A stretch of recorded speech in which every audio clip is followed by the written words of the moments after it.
Patrick is a fellow architect here in town,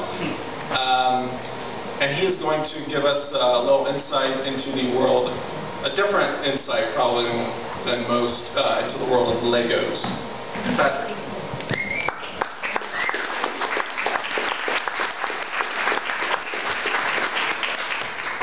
Hey there. Legos were started in 1932 and means in Dutch, play well. I'm a kid at heart. I play all the time, and you know, my world of architecture is kind of serious sometimes, so I like to get out and play and have some fun.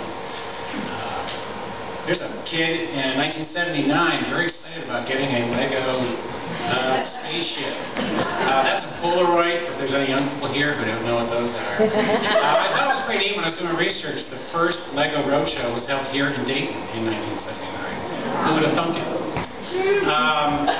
As an architect, everyone's played with Legos. Most architects I've ever met have played with Legos. There's a picture of Franco Wright. He was famous for playing with something called Freuble blocks, which look sort of like those wood blocks that we all had. And his Unity Temple in Chicago looks like it's made out of blocks. It's probably one of my favorite pieces of his, if you get a chance to go to Chicago.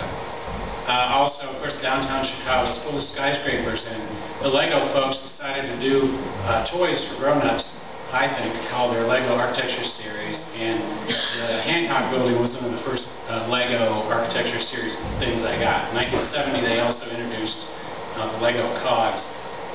I don't think the Lego model really does the building justice. It loses the angular form, the diagonal bracing that was the structure that it celebrated. So it's probably one of my least favorite Lego models I have. I was also seen in Ferris Bueller's Day Off, for those of you who don't remember it, that scene where they were up against the windows. The Sears Tower, not the Willis Tower, it'll always be the Sears Tower,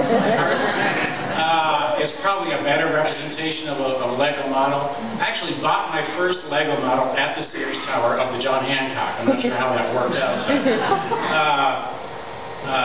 This was a bundled tube structure, and I think it fits Lego more. Of course, now I had to go back and add those windows that they added to get more tourists to go, where you can go outside the building and a glass box attached to the side of the building. So I'll have to figure out how to add those, dig through my Lego box, and get some pieces added to my Lego model.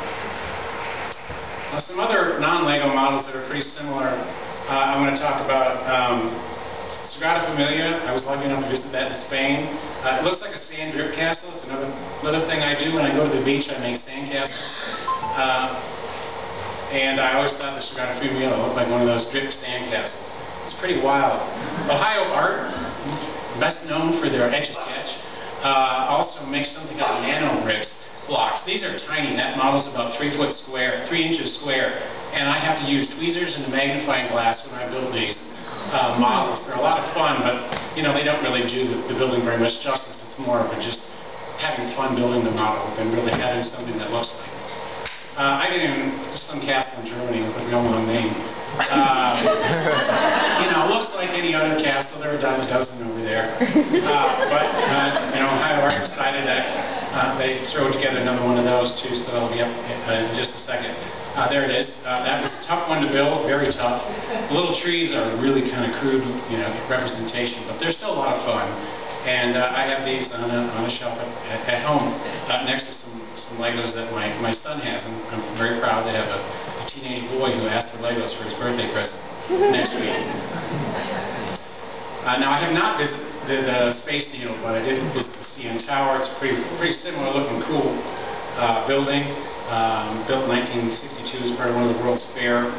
There's a 1962 Lego bus that came out about the same time. I think the Space Needle Lego version is pretty cool. I like the way they use the plastic tubes to form the legs. I think it's a little more representational of the building. And of course, everyone who watched Frasier saw that, you know, iconic building in the opening. And I think that's what Lego is doing, is just kind of reminding us to look at our famous buildings in a different way. They make great souvenirs. Now, I've not been to the Guggenheim, unfortunately, but it's one of Frank Lloyd Wright's most famous buildings. Built in '59, the same time they came out with the slope shapes, which allowed us to make more cool Lego things with non-rectangular forms. I didn't even know that that building behind it was part of it until I saw the Lego building. This again is a tough one because of the form. You know, it doesn't really pick up that spiral shape very well. Those little discs, those are the same discs that came as satellite dishes on the 1979 Lego thing. Falling Water is probably one of the most famous architecture pieces that people go visit. Way back in '37 when it was built, Legos were not just making plastic blocks, they were doing the little wagon that's shown there. I recently revisited Falling Water for the second time. It's a great thing to go see, and of course they sell Lego models there. Famous people always get their shots from the same spot. There's a famous PK photographer there in the corner, my friend Jamie Brangelina. I found that on the internet. This guy looks like Disco Stu from The Simpsons. And of course, Clark Kent was there.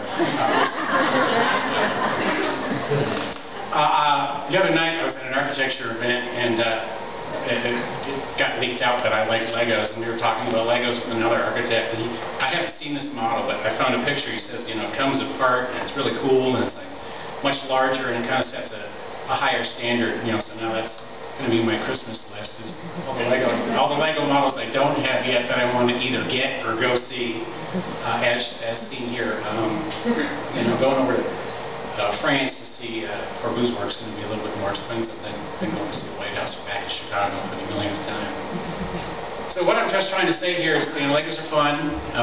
You can still play with them as a grown-up. I do all the time. And these are great little desk toys. They're small enough that, you know, they don't take up a lot of space. You can put them on a shelf. So my goal here is to get people to play.